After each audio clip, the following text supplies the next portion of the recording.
Yes बच्चे लोग, कैसे हैं आप सभी। Hare Krishna to each and every member of Gyanikida family. आज क्या करने जा रहे हैं? आज हम करेंगे class 9 science chapter first matter in our surroundings में जितने भी इंटेक्स क्वेश्चन है उन सभी को कंप्लीटली सॉल्व करने जा रहे हैं। हर एक क्वेश्चन को डिटेल में एक्सप्लेन करेंगे और साथ में जो नए हैं बताना चाहेंगे बच्चे, इस चैप्टर को हमने 4 लेक्चर्स में कंप्लीट किया था जहां पर डिटेल में एनसीईआरटी के हर एक टॉपिक और एक्टिविटी को डिस्कस कर रखा है और इसके साथ साथ इस चैप्टर का एक्सरसाइज क्वेश्चन भी ऑलरेडी अपलोड है। अगर नए हैं डिस्क्रिप्शन पे जाओ, सब लेक्चर्स कंप्लीट करके आना क्योंकि कंटिन्यूअस में करना है। बहुत सिंपल सी बात है, देखो क्लास 9 में सभी के मार्क्स आने वाले हैं क्योंकि बस मैं ही चाहता हूं कि जब क्लास 10 पे जाओ ना तो कॉन्फिडेंस के साथ जाओ कि क्लास 9 कंप्लीटली हमने मास्टर कर रखी है।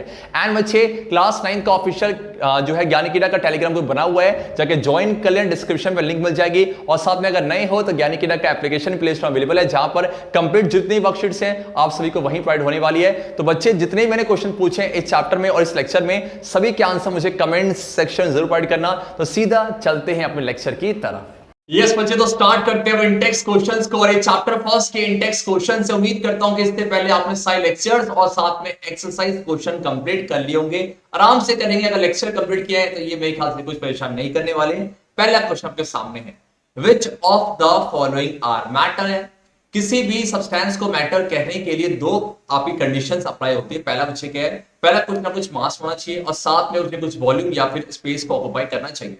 अब करते हैं यार, आप मुझे बताओ चलो क्या है जो आपके मैटर होंगे उनको सर्कल करेंगे। चेयर मैटर है, यस चेयर मैटर है, आपका मास है और आपका जो है कहने स्पेस भी ऑक्यूपाई करेगा। एयर अच्छे, yes air is a mixture of gas करेगा। आपका परफेक्ट है। आपका लव यार ना, जितने भी सेंसेशन होंगे ना, जैसे लव हो गया, हेट हो गया, कोल्ड हो गया, ये स्मेल हो गया, ये सब अच्छे मैटर नहीं होगा तो आपका लव नहीं है, काट दिया जाए। स्मेल अच्छे क्या नहीं है आपका, हेट ना जीना, एलिमेंट्स यस बादाम तो होंगे आपका, थॉट विचार ना जीना, सेंसेशन हटा दिया जाए, कोल्ड सेंसेशन हटा दिया जाए, लेमन वाटर यस बच्चा लेमन वाटर होगा।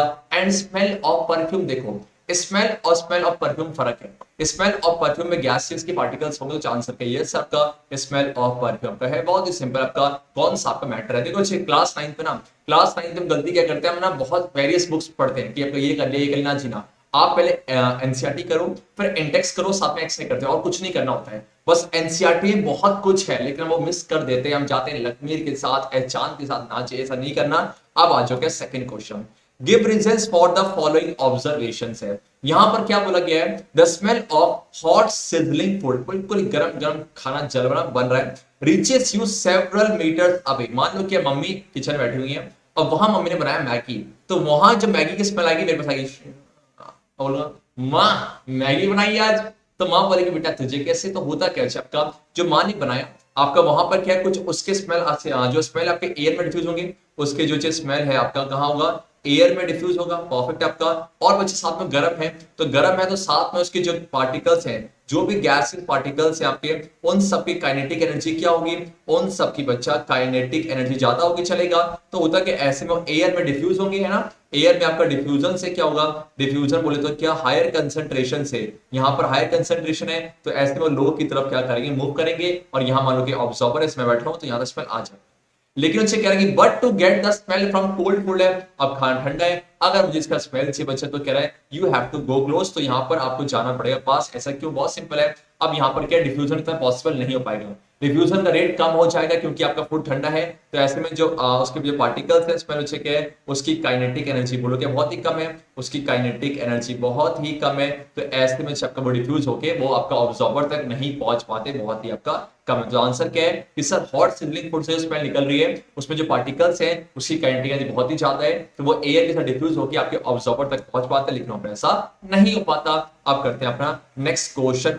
ये ठीक है, दिख रहा है क्या कैसे सूंघ रहा है ये सोचे कहता कि कुछ इस तरीके से ऑब्जर्व कर लेता होता, माँ मैगी बनाएंगे। अब आ जाओ क्या थर्ड क्वेश्चन के सामने हमने किया भी था लेक्चर के टाइम पे। आपसे क्या कह रहा, देखो a diver is able to cut through water in a swimming pool, which property of matter does this observation. So बहुत ही सिंपल है आपका, ये आपका कहां कूद रहा है आपका वाटर पर, तो वाटर मुझे पता है कि आपका लिक्विड स्टेट है, वहां पार्टिकल्स के बीच में क्या होता है, स्पेस आपका बोलो स्पेस होता है। और साथ में ये भी बोल सकते हो कि जो फोर्स ऑफ अट्रैक्शन है वो आपका वाटर में कम होता है। तो लिखो कि आपका आप दोनों ए या बी आप कोई भी आंसर लिख सकते हो कि yes force of attraction, force of attraction, force of attraction between the particles, between the particles of water ना, between the particles of water क्या कम बच्चा आपका, एक तो पहले तो कम है तो दूर दूर होंगे स्पेस होगा, वाटर कम है, या आप बोल सकते हो बोल के कम है और साथ में बोलोगे आप बोलोगे यस पार्टिकल्स ऑफ मैटर है ना, पार्टिकल्स ऑफ मैटर क्या होगा उनमें, have space between them, perfect है, हैव स्पेस बिटवीन देम, चलेगा, यस सर दौड़ेगा, अच्छा है ना, परफेक्ट है। बढ़ रहे अपने नेक्स्ट क्वेश्चन की तरफ और ये रहा नेक्स्ट क्वेश्चन आपके सामने, क्वेश्चन नंबर 4 है, what are the characteristics of the particles of matter है, पहला चेक क्या देखो आपके पास क्या होते हैं, जो पार्टिकल्स है मैटर के उनकी क्या क्या कैरेक्टरिस्टिक्स होते हैं, चाहे सॉलिड देखो चाहे लिक्विड, आपका गैस है, क्या हो रहा है आपके पार्टिकल्स मूव करते रहते हैं, उनके पास कुछ काइनेटिक एनर्जी होती है। हाँ हालांकि आपका डिफरेंस है कि सॉलिड में पार्टिकल्स की जो है काइनेटिक एनर्जी कम होती है, लिक्विड थोड़ा ज्यादा और गैस सबसे ज्यादा है ना। तो पहला चेक है particles of matter are continuously moving है। सेकंड अच्छा क्या देखो पार्टिकल्स ऑफ मैटर है, आप देखा होगा ये सॉलिड है वहां पर स्पेस कम होता है, उसे थोड़ा सा ज्यादा लिक्विड में और सबसे ज्यादा गैस में, तो आप बोलोगे particles of matter have space between them, बहुत ही सिंपल है। एंड बच्चे आपको देखोगे कुछ गैस है, कुछ आपका लिक्विड है, कुछ आपके सॉलिड, ऐसा क्यों, क्योंकि होता क्या है कि यहाँ पर ना पार्टिकल्स के बीच में फोर्स ऑफ अट्रैक्शन होता है, जितना ज्यादा फोर्स ऑफ अट्रैक्शन होगा पार्टिकल्स उतना पास होगा उतना वो सॉलिड स्टेट पाया जाएगा, चलेगा है ना। तो आपके पास बोल क्या है particles of matter attract each other is the perfect answer for this question। आया सभी को, यस सर। बढ़ते अपने क्वेश्चन नंबर 5 की तरफ है। द मास देखो है क्या, आप मुझे बताओ, पढ़ा होगा डेंसिटी के बारे में। डेंसिटी क्या होता है, डेंसिटी बच्चा आपका होता है मास अपॉन पे वॉल्यूम, बोला जाए डेंसिटी क्या होता है आपका मास अपॉन पे वॉल्यूम है, परफेक्ट है आपका, है ना। तो ये रेशियो आपका मास की एसआई यूनिट क्या होती है केजी और वॉल्यूम की क्या होती है क्यूबिक मीटर है, परफेक्ट है। तो इसकी क्या बन जाएगी केजी पर क्यूबिक मीटर ना, केजी पर क्यूबिक मीटर बन जाएगा, चलेगा बेटा, ठीक है।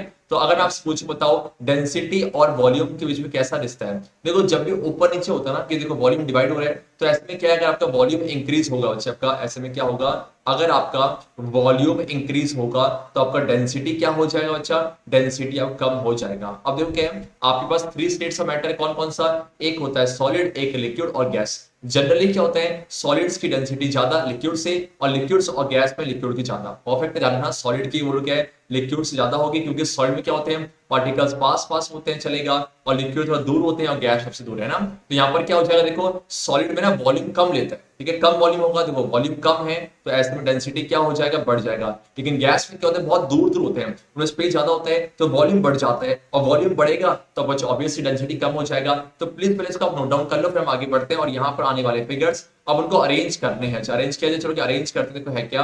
अब आपके पास क्या क्या देखो आपके पास है arrange the following in order of increasing density. पहले एयर है, exhaust from chimneys, okay, Honey, water, chalk, cotton और आयरन है, इनको अरेंज करना। देखो ऑब्वियस सी बात है यार, पहले गैस आएगा, फिर लिक्विड आएगा, फिर आपका सॉलिड आएगा, लेकिन यहाँ पर कॉटन है। अब इसी कॉटन में क्या होता है अगर हल्का सा ही कॉटन होगा तो ज्यादा स्पेस लेता ना, देखा आपने उनके पीछे बहुत ज्यादा स्पेस होता है, तो कॉटन का जो कहीं ना कहीं डेंसिटी कम हो जाएगा आपका। तो अब अरेंजमेंट कैसे कुछ इस तरीके से आपका अरेंजमेंट है, ध्यान से देखा जाए। सबसे पहले बच्चे क्या आपका एयर होगा, सबसे पहले आपका एयर होगा, देन बच्चे क्या होगा एयर से थोड़ा सा ज्यादा डेंस होगा आपका, यस आपका एग्जॉस्ट फ्रॉम चिमनीज है, यहाँ पर थोड़े से आपके जो है पार्टिकल्स भी होते हैं आपके पॉल्यूटेंट होते हैं, उसके से डेंसिटी आपको बढ़ जाएगा इसका, एग्जॉस्ट फ्रॉम चिमनीज है। देन बच्चे क्या सर ये आपका कॉटन पहले क्या कर रहा है बेटा, कॉटन में क्या होता है ना लेस स्पेस, देखो कॉटन क्या होगा आपके बहुत ही कम अमाउंट पर है लेकिन ज्यादा स्पेस ऑक्युपाई करेंगे तो वॉल्यूम ना बढ़ जाते हैं, और वॉल्यूम का बढ़ना डेंसिटी कम होना, इसलिए अब आ गया, फिर आपका आएगा यस बच्चे क्या कॉटन आ जाएगा।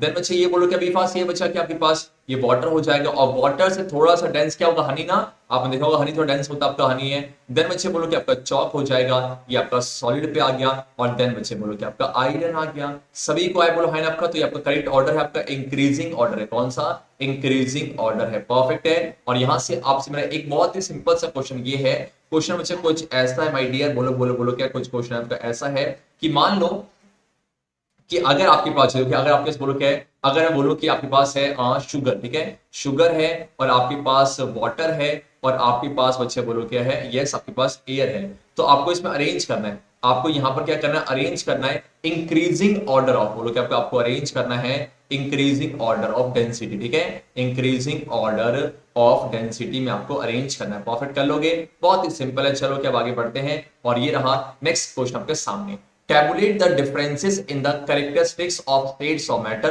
क्या डिफरेंस होता है स्टेट्स ऑफ मैटर जो आपके सॉलिड लिक्विड गैस के कैरेक्टरिस्टिक्स को डिफरेंशिएट करना है और इनके ऊपर कमेंट किया जाए। रिजिडिटी हो गया, कंप्रेसिबिलिटी हो गया, फ्लूइडिटी हो गया, filling a gas container, shape हो गया, काइनेटिक एनर्जी हो गया एंड बच्चे आपका डेंसिटी है। और आज जो बहुत ही प्यारा सा टेबुलेशन है, आप इसका स्क्रीनशॉट भी ले सकते हो, हम इसी का पोस्टमार्टम करने जा रहे हैं। देखो क्या है, सबसे पहले आपका सॉलिड स्टेट देखो ये रहा, देन बच्चे बोलो कि आपका लिक्विड स्टेट हो गया और देन बच्चे आपका गैसियस स्टेट हो गया। शेप की बात की जाए, आपका जो सॉलिड है उनकी शेप कैसी होती है, डेफिनेट होती है, उनका वॉल्यूम और शेप दोनों ही कैसे होते हैं, फिक्स होते हैं। तो आप क्या बोलोगे, आप बोलोगे बच्चा देखो they have definite shape and they have definite volume है। लिक्विड में बच्चे क्या होगा, लिक्विड में आपका शेप डेफिनेट नहीं होता, आप जिस कंटेनर पे डालोगे, सपोज बच्चे मेरे पास एक ऐसा ग्लास है, यहां डालोगे तो इसी का शेप ले लेगा। सेम बच्चे मेरे पास एक ये कंटेनर है, इसमें डालोगे इसी का शेप ले लेगा, चलेगा। तो आप बोलोगे they do not have any definite shape है, जिस वेसल पे डालोगे उसी का वो शेप ले लेता है। देखो fluids achieve the state of the vessel where they are kept. और फ्लूइड क्यों बोला गया, क्योंकि जो लिक्विड है वो आपके मूव कर सकते हैं, लिक्विड्स और गैस जो है फ्लूइडिटी शो करते हैं, चलेगा। और gases do not have any definite shape है। परफेक्ट है बच्चा आपका, आज क्या है। सेकंड बच्चे क्या है, अगर आपसे पूछूं बताओ कि जिस तरह सॉलिड्स का बच्चे वॉल्यूम क्या था, फिक्स था, लिक्विड का भी वॉल्यूम क्या होता है, लिक्विड का भी बच्चा वॉल्यूम जो है आपका ये डेफिनेट होता है। लेकिन गैस में ऐसा नहीं होता, गैस में ना पार्टिकल्स के बीच में काइनेटिक एनर्जी बहुत ही ज्यादा होती है। तो ऐसे में अगर आप मान लो 14 किलो का भी सिलेंडर है, तो उसमें अगर 1 किलो गैस भराओगे ना, तो वो पार्टिकल्स बहुत मूव कर सकते हैं, तो आराम से मूव करके पूरे 14 किलो की गैस जो स्पेस ना ऑक्युपाई कर लेंगे। तो ऐसे में क्या है, इसकी वॉल्यूम कैसी हो जाती है, इसका वॉल्यूम मुझे डेफिनेट नहीं है, आपका इनडेफिनेट है, बोला जाए आपका इनडेफिनेट है। चलेगा चलेगा चलेगा। अब मुझे बताओ रिजिडिटी बच्चे क्या है, बाहर से कोई फोर्स लगा रहे हो तो उस फोर्स को रेसिस्ट करने की प्रॉपर्टी को ही क्या बोला जाता है, उसी को अच्छी रिजिडिटी बोला जाएगा। तो ऑब्वियस सी बात है यार, सॉलिड है तो अगर आपसे फोर्स लगाओगे तो ऑब्वियसली ये है कि आपका रिजिड है ना, क्या ये आपका जो है इसके बाहर से फोर्स करोगे तो उस फोर्स को रेसिस्ट करेगा, रोकेगा ना। तो आप बोलोगे बच्चे क्या है, हाईली रिजिड है, इससे थोड़े से कम क्या होंगे आपके, yes less rigid as compare to the solids है, और गैस तो रिजिड होते ही नहीं, नॉट रिजिड है। परफेक्ट आपका। नीचे आ जाओ कंप्रेसिबिलिटी। अब कंप्रेसिबिलिटी क्या होता है, फर्क क्या है, देखो कंप्रेसिबिलिटी में क्या है कि अगर बच्चे अपना प्रेशर और टेम्परेचर को चेंज करोगे तो आपके जो गैस है वो कंप्रेस हो जाते हैं। कंप्रेस होने से क्या होंगे, जो पार्टिकल्स हैं उनके बीच में पास पास आने लगते हैं। जैसे गैस है, गैस में पार्टिकल्स दूर होते हैं, अगर उन्हें कंप्रेस करोगे तो पार्टिकल्स पास आ जाएंगे, वो लिक्विड बन जाएगा, और करोगे बच्चा तो आपका वो और पास आएगा और सॉलिड बन जाएगा। इसी को बोलते हैं, तो सॉलिड तो शो करते ही नहीं, नेग्लिजिबल है, और लिक्विड करते हैं लेकिन थोड़ा कम, और लेकिन जो गैस वो हाईली कंप्रेसिबल होते हैं, आप बोलोगे वेरी हाई। चलेगा बच्चा आपका फ्लूइडिटी, बहुत सिंपल है, क्या बच्चे सॉलिड्स फ्लो करेगा ना जी ना, तो आप क्या बोलोगे डू नॉट फ्लो है। और लिक्विड क्या फ्लो करेंगे, यस आपका फ्लो करते हैं, लेकिन इतना रैंडम मतलब हर डायरेक्शन में नहीं करेंगे, पर्टिकुलर डायरेक्शन में कर दो है क्या, flows from a higher level to a low level है। लेकिन गैस तो भैया बहुत ज्यादा एक्सटेंड में करेंगे, फ्लो इन ऑल डायरेक्शन। चलेगा। अब है फिलिंग अ गैस कंटेनर, आपके पास क्या गैस कंटेनर है, तो do not need a container है ना टू कंटेन देम है। पीछे क्या होता है, क्या इसको कोई कंटेनर की जरूरत पड़ेगी ना जी ना। लेकिन चलिए लिक्विड में क्या ये सबका need a container to contain them, take the state of the holder जहां पर रखा जाएगा। और बच्चे गैस में भैया क्या है, नीड अ कंटेनर और साथ में gases fill a container complete ना, और उसको स्टोर करना है तो आप ऐसे रख सकते हो, किसी कंटेनर में ही रखना पड़ेगा। लेकिन आपका सॉलिड में ऐसा नहीं है भैया, जहां मर्जी रख दो ऐसे खत्म। चलेगा आज ओके। अब है काइनेटिक एनर्जी। काइनेटिक एनर्जी बच्चे क्या होता है, पार्टिकल्स के बीच में जो मोशन हो रहा है उसकी वजह से जो एनर्जी होती है उसी को क्या बोलते हैं, काइनेटिक एनर्जी है। जो सॉलिड में देखा था पार्टिकल सबसे कम मूव करते हैं, तो आप बोलोगे लीस्ट काइनेटिक एनर्जी बच्चे। और जो लिक्विड है उसमें पार्टिकल्स की काइनेटिक एनर्जी सॉलिड से ज्यादा होती है लेकिन गैस से कम, है ना। तो fluids have more kinetic energy than solids but not as much as gases, and बच्चे मैक्सिमम काइनेटिक एनर्जी किसकी, आपकी गैसियस स्टेट की है। डेंसिटी की बात की जाए, सबसे ज्यादा डेंसिटी किसकी, आपकी ये सॉलिड की, और उससे कम बच्चे आपका लिक्विड्स की, और सबसे कम बच्चे किसकी, आपकी गैस की होगी। तो आप बोलोगे जो लिक्विड है उसमें जो है डेंसिटी आपका सॉलिड से तो कम होगा लेकिन गैस से क्या होगा आपका ज्यादा। तो इस तरीके से बच्चे हमने सारे पॉइंट्स को डिफरेंशिएट किए। एग्जाम में आप ऐसे ही करना, टैबुलेशन की फॉर्म में चलेगा। अब आगे बढ़ते हैं, और ये रहा नेक्स्ट क्वेश्चन। ऐसे क्वेश्चन बहुत सारे पूछे जाते हैं। A gas fills completely the vessel in which it is kept है। मान लो कि आपके पास ये वेसल है, परफेक्ट है, और यहाँ पर देखो क्या है, यहाँ पर क्या मैंने कहा था ना कि यहाँ पर अगर आप हल्का सा भी गैस भराओगे तो आप क्या देखोगे, गैस पूरी कंप्लीटली वो जगह ले लेता है। चले कुछ ऐसे पूरा ही भर लेगा इस तरीके से, जिस कंटेनर पे रखोगे कंप्लीट इसको भर देगा। चलेगा। तो ऐसा क्यों, तो बहुत सिंपल यार, क्योंकि यहाँ पर जो है गैस का, पहली बात तो बोलो कि गैस का इनडेफिनेट वॉल्यूम है ना, गैस का बच्चे आपका इनडेफिनेट वॉल्यूम है, और इनडेफिनेट वॉल्यूम है भी क्यों? क्योंकि वहां पर जो है पार्टिकल्स ऑफ गैस है, particles of gases have maximum kinetic energy ना, हैव आपका मैक्सिमम काइनेटिक एनर्जी है, तो कंटिन्यूअसली मूव आपका रैंडम डायरेक्शन पे आपका हैव मैक्सिमम काइनेटिक एनर्जी। चलेगा बच्चा आपका। अब आ जाओ सेकंड पर, देखो सेकंड क्या बोला गया है, सेकंड आपसे ये बोला गया है कि a gas exerts pressure on the walls of the container. वही सेम कहानी आपका, किसी कंटेनर रखेंगे तो गैस देखो क्या है, अब बच्चे पार्टिकल्स क्या करेंगे, पार्टिकल्स आपके फोर्स लगाएंगे, फोर्स लगाया, ये फोर्स आपके फोर्स ऐसा क्यों? क्योंकि उनके पास काइनेटिक एनर्जी है, वो तो रैंडमली ऑल डायरेक्शन में मूव करते आते हैं, तो फोर्स लगा रहे हैं। और अगर बात की जाए force upon per unit area, force per unit area, इसी को क्या बोलते हैं, आपका प्रेशर है। इसका मतलब सेम वही कहानी क्यों लगा पा रहे हैं, क्योंकि यहां पर जो है या सेम ये पॉइंट करोगे कि particles of gas are continuously moving ना, आर कंटिन्यूअसली मूविंग है, कंटिन्यूअसली मूव कर रहे हैं, इसीलिए बोलो चलेगा चलेगा चलेगा चलेगा। यस बच्चे, तो मूव करेंगे तो आपके फोर्स लगाएंगे, वो एक दूसरे टकराएंगे, और फोर्स पर यूनिट एरिया इसी को प्रेशर बोलते हैं। अब मेरा आपसे क्वेश्चन है, what is the SI unit of pressure, what is the SI unit of pressure, let me know in the comment section. आ जाओ। तीसरा आपका एक वुडन टेबल है यार, वुडन टेबल को आप ना सॉलिड क्यों बोलोगे? ऑब्वियस सी बात है, पक्का सॉलिड के कैरेक्टरिस्टिक को शो कर रहा होगा। कि सर आप बोलोगे सर इसका डेफिनेट शेप है ना, आप बोलोगे डेफिनेट क्या है, आपका शेप है, और साथ में बोलो कि आपका यस आपका डेफिनेट वॉल्यूम है, डिस्टिंक्ट बाउंड्रीज है, डेफिनेट आपका वॉल्यूम है बच्चा। और बच्चे बोलो कि आपके पास यस डिस्टिंक्ट बाउंड्रीज है, खत्म, और कुछ नहीं करना, डिस्टिंक्ट बाउंड्रीज है आपका, और रिजिड है, बहुत सारे पॉइंट्स आप मेंशन कर सकते हो। और आपके क्या है, शो रिजिडिटी, तो इन सब पॉइंट की वजह से क्या कहा जाएगा, उसे सॉलिड कहा जाएगा। आज जो क्या है, we can easily move our hand in air, जब ये आपका हैंड है, अगर उसको एयर में मूव करना चाहो मूव कर पा रहे हैं, परफेक्ट आपका। लेकिन but to do the same through, अगर मान लो क्या है, अब मेरे पास कोई सॉलिड का ब्लॉक है, क्या यहाँ पर ऐसा कर पाओगे? यहाँ पर क्या आपको फोर्स लगाना पड़ेगा, क्यों? क्योंकि यार देखो यहाँ पर क्या एयर में ना, तो एयर के जो पार्टिकल्स हैं उनमें क्या है, फोर्स ऑफ अट्रैक्शन कम है ना, उसमें जो है फोर्स ऑफ अट्रैक्शन क्या आपका, force of attraction between the particles of जो एयर है वो आपका कम है, लीस्ट है। लेकिन आपका यहाँ पर क्या है, जो पार्टिकल्स है ना बहुत ही पास है, इस वजह से क्या है, बाहर से बहुत ज्यादा फोर्स लगाने से ब्रेक करने पड़ेगा। तो यहाँ बोलोगे क्या है, फोर्स ऑफ अट्रैक्शन क्या है, बहुत ही ज्यादा। आपको मेन पॉइंट लिखने, आपको ज्यादा कहानी लिखनी, सिर्फ की पॉइंट लिखने बहुत ही ज्यादा, किसके में, पार्टिकल्स ऑफ द ये सॉलिड ब्लॉक ऑफ वुड। चलेगा यार, बहुत ही सिंपल था।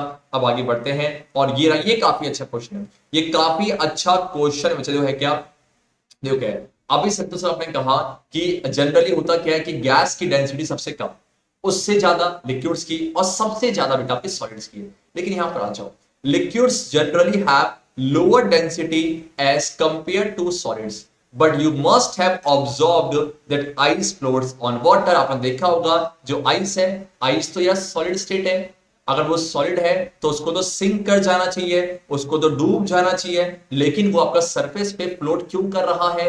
अब यहां पर दिक्कतें आ गई है। तो इसका रीजन क्या, देखो वैसे इसके अंदर बहुत तगड़ी साइंस लगेगी, लेकिन फॉर क्लास 9 में आप क्या लिखोगे, देखो है क्या, ऑब्वियस सी बात है, जब बच्चे आपका वाटर फ्रीज होता है, देखो ये आपका वाटर बेटा, तो वाटर में है कि आपका H2 आपको दिख भी रहा होगा, देखो आपका जो दिख रहा है, ये देखो H, ये O और ये O, ये से बेंट बोलते हैं मॉलिक्यूल, ये H2 का मॉलिक्यूल बेंट होता है। सेम क्या देखो आपका H2 आपका ये आपका H2 ये चलेगा, देखो ये आपका, तो आपके बहुत सारे आपके पास H2 के मॉलिक्यूल्स हैं। अब बच्चे होता क्या है, और H2 के मॉलिक्यूल्स में क्या होगा आपका, देखो दिख रहा है आपको, ये देखो ये HHO और ये HHO, और इसके बीच में कौन सा आपका यहाँ पर होता है, हाइड्रोजन बॉन्डिंग। बच्चे क्या होता है आपका, हाइड्रोजन बॉन्डिंग है, परफेक्ट है, ठीक है। अब सीखोगे हाई क्लासेस में। आपको बोलना क्या है, जब भी बच्चा देखो हो क्या, ये एक्सेप्शन है, जब भी आपका वाटर फ्रीज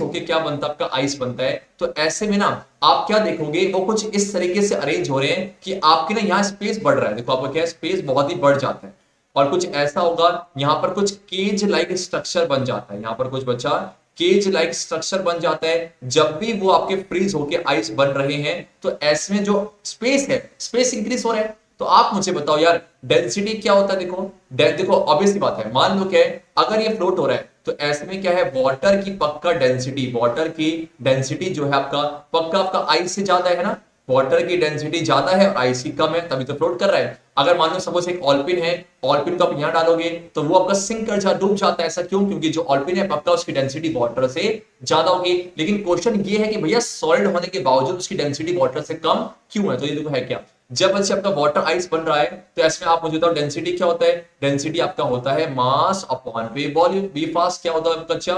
मास अपॉन वॉल्यूम है। तो जब फ्रीज होके आइस बन रहा है तो यहाँ स्पेस क्या हो रहा है? स्पेस कुछ केज लाइक स्ट्रक्चर बनने की वजह से स्पेस बढ़ रहा है, और स्पेस बढ़ेगा तो वॉल्यूम बढ़ जाएगा यार, और वॉल्यूम का बढ़ना डेंसिटी का कम हो जाना। परफेक्ट आपका वॉल्यूम का बढ़ना, क्योंकि जब फ्रीज होके बनेगा तो यहाँ कुछ स्पेस बढ़ जाते हैं ना, तो आप बोलो तो है क्या? देखो density of ice is less than water, है ना। लिक्विड देखो डेंसिटी ऑफ जो आइस है पक्का कम है, तभी तो फ्लोट कर रहा है। लिक्विड्स की जनरली जो डेंसिटी होती है वो कम होती है एज कंपेयर टू सॉइल, लेकिन आइस कर रहा भैया फ्लोट ना, तो यहाँ पर आंसर क्या आपका देखो ये रहा, when water freezes to form ice some, ये की पॉइंट है, some empty spaces are created. और एम्प्टी स्पेस बढ़ने से क्या हो गया आपका? वॉल्यूम बचा, क्या हो गया आपका? वॉल्यूम आपका इंक्रीज हो गया, और वॉल्यूम इंक्रीज हो गया तो सेम मास के लिए आपका डेंसिटी क्या हो जाएगा? डेंसिटी आपका डिक्रीज हो जाएगा। इसी वजह से आपका आइस वाटर फ्लोट करता है। उम्मीद करता हूं कि आपको मैं सिखा पाऊंगा। एंड बच्चे अगर आप चाहते हो डिटेल में इसको मैं एक्सप्लेन करूं तो late me know in the comment section में, एक शॉर्ट वीडियो बनाकर उसको समझा दूंगा। अब बढ़ते हैं क्वेश्चन नंबर आपका 9। बहुत ही सिंपल है, बहुत ही सिंपल शब्द क्या है? देखो आपके पास है convert the following temperature to Celsius scale है। आपके पास केल्विन है, केल्विन को कहां बदलना है? डिग्री सेल्सियस है, और केल्विन को कहां? Degree Celsius. हमें सीखा हुआ है कि अगर डिग्री सेल्सियस से बच्चा केल्विन पे जाना है तो प्लस 273 है। कैसे ध्यान रहेगा? आप सी से के जा रहे हो, बचपन में सी सीखा, फिर के तो प्लस करोगे, और बच्चे केल्विन से डिग्री सेल्सियस पे आने पर माइनस का 273 कट जाएगा। चलेगा चलेगा चलेगा, सही है। क्या है? अब यहां पर आ जाओ, तो केल्विन से डिग्री सेल्सियस है, इसकी बात चल रही है तो क्या करोगे? माइनस करोगे, तो 300 माइनस पे 273 क्या बन जाएगा? ये बन जाएगा बच्चा, बोलो क्या? यस, आपका 27 डिग्री सेल्सियस है, और ये 573 है, माइनस पे 273 माइनस पे 273 बन जाएगा आपका 300 डिग्री सेल्सियस। परफेक्ट यार, नीचे आ जाओ। What is the physical state of water? Water की 3 फिजिकल स्टेट होती है, एक सॉलिड जहां आइस की फॉर्म पे होता है, एक लिक्विड जहां वाटर ही होगा, और एक स्टीम या वाटर में जहां गैसियस फॉर्म पे होता है। अब बच्चे 250 डिग्री सेल्सियस यार, आपका वाटर जो है 100 डिग्री सेल्सियस पे आके स्टीम बनना चालू हो जाएगा, या 250 में तो स्टीम ही होगा आपका। आप बोलोगे सबका फिजिकल स्टेट है ना, तो आप क्या लिखोगे? गैस। बोलो क्या आपका गैसियस हो जाएगा? बोलो क्या है सर? यहाँ पर वो गैसियस स्टेट पर हो जाएगा। सेम अच्छे बोल के 100 है, वहां भी आपका गैसियस स्टेट पर ही होगा। Perfect my dear friends, perfect आपका। चलो क्या मेरा आपसे क्वेश्चन है यार, व्हाट इज द ये तो डिस्का, what is the boiling point of water? Boiling point of water कौन से स्केल पर? आपका केल्विन स्केल पर कितना हो जाएगा? केल्विन के स्केल पर कितना हो जाएगा? Late me know in the comment section. और सेम अच्छे, what is the freezing point of water? What is the freezing point of water? Late me know in the comment section. किसमें? आपका kelvin पे, ठीक है, केल्विन पे बच्चा। चलेगा, चलो आगे बढ़ते हैं बच्चा। और ये रहा क्वेश्चन नंबर 11 आपके सामने। For any substance why does the, यार हमने बहुत डिटेल डिस्कस किया है, why does the temperature remain constant during the change of state? देखो आप क्या आपने देखा होगा, जब बच्चे आपके आइस है, जब आइस आपका मेल्ट होकर लिक्विड बन रहा होता है, आप देखो ये बी पॉइंट पर क्या हुआ? बी पॉइंट पर आपका जो आइस है, आपका जो आइस है वो मेल्ट होना चालू हो गया। आइस आपका मेल्ट होकर क्या बन रहा है? आइस मेल्ट्स टू फॉर्म आपका, यस आपका बन रहा है वो वाटर बन रहा है। चलेगा, और जिस टेम्परेचर पे ऐसा स्टार्ट होता है उसी को क्या बोलते हैं? उसी को मेल्टिंग पॉइंट बोला जाएगा, है ना सबका। उसी को माय डियर फ्रेंड्स क्या बोलते हैं? आपका मेल्टिंग पॉइंट है। अच्छा 1 सेकेंड, उसे क्या बोला जाएगा? मेल्टिंग पॉइंट, है ना। अब अच्छा हम क्या देखते हैं, जैसे आपका मेल्टिंग पॉइंट अटेन हो चुका है, उसके बाद हम क्या करेंगे? जब और हीट देते हैं तो आप देखोगे बी से लेकर सी तक, बी से सी तक जब स्टेट चेंज हो रहा है, जब आपका आइस मेल्ट होके वाटर बन रहा है, उस केस में आप चाहे कितना भी हीट दे दो, टेम्परेचर में कोई चेंज नहीं आता। सी में कहानी कहां से आपका रहा? देखो अब ये सी पॉइंट पर आके ना, सी पॉइंट पर आपका सारा का सारा जो आइस है वो क्या बन चुका है? वाटर है। अब ऐसे में अचानक से इंक्रीज आएगा, सेम वही टेम्परेचर बढ़ाओगे तो आपका एनर्जी बढ़ाओगे तो टेम्परेचर इंक्रीज होना चालू हो जाएगा। तो क्वेश्चन ये है कि आपके जो स्टेट में जो चेंज हो रहा है, चाहे वो आपका आइस से आपका वाटर बन रहा है, या सेम मुझे कहानी यहां पर क्या हो रहा है? यहाँ डी पर पहुंचकर आपका जो वाटर है, आपका डी पर पहुंचकर जो वाटर है वो आपका जो है स्टार्ट्स फॉर्मिंग वेपर है, वो वेपर बन रहा है। चलेगा, और इसी पॉइंट को जहां स्टार्ट हुआ जो डी है उसको क्या बोला जाएगा? उसी को बॉइलिंग पॉइंट बोला जाता है, उसी को बॉइलिंग पॉइंट बोला जाएगा। बोलो हाँ ना, अरे हाँ या ना तो बोल दो। अच्छा पार्टी, चलो क्या है अब मुझे बताओ। सेम वही आपका बॉइलिंग स्टार्ट होने के बाद यार इस फेज तक, जो ये फेज है जहां पर वेपोराइजेशन हो रहा है, वहां पर टेम्परेचर इंक्रीज नहीं होता। तो पूछा ऐसा क्यों हो रहा है, तो होता क्या? सुनो, तो ऐसा जब भी ना जब भी आपका स्टेट में चेंज होगा तो वहां पर क्या होगा, देखो मुझे पता है कि आपके पास ये सॉलिड है, ये लिक्विड और गैस है, तो सॉलिड्स के बीच में फोर्स और अट्रैक्शन है, देन लिक्विड के बीच में फोर्स और अट्रैक्शन उससे कम हो जाएगा और गैस में सबसे कम है। तो अगर मेरे पास आइस है तो आइस के पार्टिकल्स के बीच में फोर्स और अट्रैक्शन है, तो ध्यान देना, तो अगर जब तक वो फोर्स ऑफ अट्रैक्शन कम नहीं होगा, जब तक आइस के बीच में जो फोर्स ऑफ अट्रैक्शन है बच्चा वो कम नहीं होगा, क्या वो लिक्विड बनेगा? क्या वो लिक्विड बनेगा? नहीं ना। तो हम क्या बोलेंगे, आप जो हीट एनर्जी दे रहे हो, आप यहां से जो हीट एनर्जी दे रहे हो वो सारी की सारी हीट कहां खर्च हो रही है? वो सारी की सारी हीट बच्चे आपका स्टेट को चेंज करने में लग जाती है। चाहे आइस से लिक्विड की बात करो, आइस से वाटर की बात करो, या बच्चे बोलो क्या आइस आप जो है वाटर से बोलो क्या, चाहे आप वाटर से आप वाटर वेपर की बात करो ना, वाटर से आपका वाटर वेपर की बात करो, तो इस केस में जो स्टेट चेंज हो रहा है तो स्टेट में चेंज होने में आपका खर्च हो जाएगा तो फोर्स ऑफ अट्रैक्शन को कम करने में, है ना। तो आप बोलोगे for any substance the temperature remains constant because यहां पर क्या all the heat energy is used to overcome the force of attraction between the particles, या बोल सकते हो स्टेट को चेंज करने में लगा हुआ है और इसके अंदर छुप जाता है। इस केस में सारा छुपेगा, उसे जनरली क्या बोला जाएगा? उसे बोला जाएगा लैटेंट हीट ऑफ फ्यूजन। आवाज नहीं आ रही, क्या बोला जाएगा? Latent heat of fusion. और यहां बच्चा बोलो क्या आएगा? यहां बोला जाएगा लैटेंट हीट ऑफ वेपोराइजेशन। सभी को आया, सभी को आया, बहुत ही शानदार है। अब आगे बढ़ते हैं नेक्स्ट क्वेश्चन की तरफ बच्चा आपका। नेक्स्ट क्वेश्चन क्या क्या देखो, नेक्स्ट आपका suggest a method to liquefy atmospheric gases है। आपके पास एटमॉस्फेरिक गैसेस है, नाइट्रोजन ऑक्सीजन है, उसको लिक्विफाइड कैसे कर सकते हैं? मतलब क्या है, उसको गैस से आप उसे गैस से आप लिक्विड कैसे बना सकते हो? हमने सीखा था एनसीईआरटी की एक्टिविटी से कि जब आपके पास हुआ क्या, ये आपकी गैस है, गैस में बाहर से पिस्टन से उसे इंसर्ट किया जा अंदर की तरफ है, तो आपका प्रेशर इंक्रीज हो रहा था और हमने देखा था प्रेशर इंक्रीज होने से पार्टिकल बहुत पास आ जाते हैं और लिक्विफाइड हो जाएगा। तो आप बोलोगे बाय चेंजिंग द प्रेशर, या बोलो बाय इंक्रीजिंग द चपका, बच्चे 1 second, by increasing the pressure, pressure को इंक्रीज करके, या इसी का बच्चे उल्टा बोला जाए by lowering the temperature, by आपका बाय बच्चा डिक्रीजिंग द टेम्परेचर। तो इन दो तरीके से आप जो है लिक्विफाइड कर सकते हो। चलेगा चलेगा चलेगा, यस सर दौड़ेगा। अब बढ़ते हैं अपने नेक्स्ट प्रश्न की तरफ और ये रहा नेक्स्ट प्रश्न आपके सामने।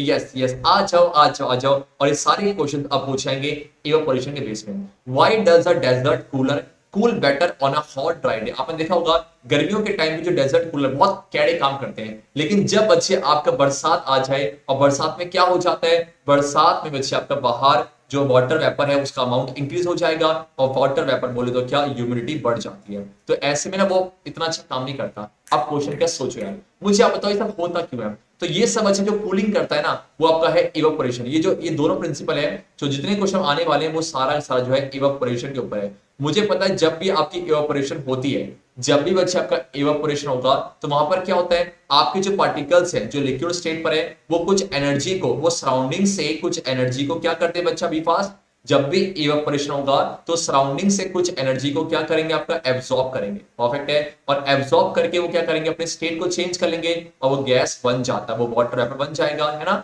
तो यहां पर हुआ क्या, जहां से उसने एनर्जी को एब्सॉर्ब किया वहां पर टेम्परेचर क्या हो जाएगा, वहां पर बच्चा टेम्परेचर आपका जो है कम हो जाएगा, और टेम्परेचर कम हो जाएगा इसका ठंडा हो गया, तभी तो बोलते हैं इवेपोरेशन कॉजेस कूलिंग है। लेकिन अब हुआ क्या, देखो जब ह्यूमिडिटी बढ़ जाती है ना, जब ह्यूमिडिटी बढ़ जाती है बच्चा, तो उस केस में क्या है, आप मुझे बताओ कि मानो सपोज क्या अब ये एयर है, हमारे आसपास जो एयर है वहां पर पहले से ही क्या हो गया, पहले से आपकी ह्यूमिडिटी बढ़ चुकी है। तो मुझे बताओ यार पहले से ह्यूमिडिटी बढ़ी हुई है तो क्या और वाटर वेपर को एब्सॉर्ब किया जाएगा? खुद सोचो, क्या और वाटर वेपर को लिया जाएगा? नहीं, पहले से ही बढ़ जाता है। इसलिए बोलते हैं कि जब ह्यूमिडिटी बढ़ जाती है तो वहां पर रेट ऑफ इवेपोरेशन क्या हो जाता है, वहां बच्चा आपका रेट ऑफ जो इवेपोरेशन है वो आपका कम हो जाता है। चलेगा चलेगा चलेगा। तो आपको बोलना क्या है इसमें है क्या अच्छा, तो हमने सीखा कि ऐसा करता है क्यों है, वो आपका इवेपोरेशन के ऊपर काम करता है ना। देखो हुआ क्या, देखो मैं आपको देखो हल्का से एक आइडिया देता हूं कि कूलर काम कैसे करता है। यहाँ पर हुआ क्या, देखो दिख रहा है, यहाँ पर जो कूलिंग पैड है, कूलिंग पैड पे आपका ये मोटर है, वहां से आपका पानी आता है और पानी यहाँ पर कुछ इस तरीके से है। तो यहाँ बच्चे बोलोगे 1 second let me change the colour. तो यहाँ पर मान लो कि ये जो है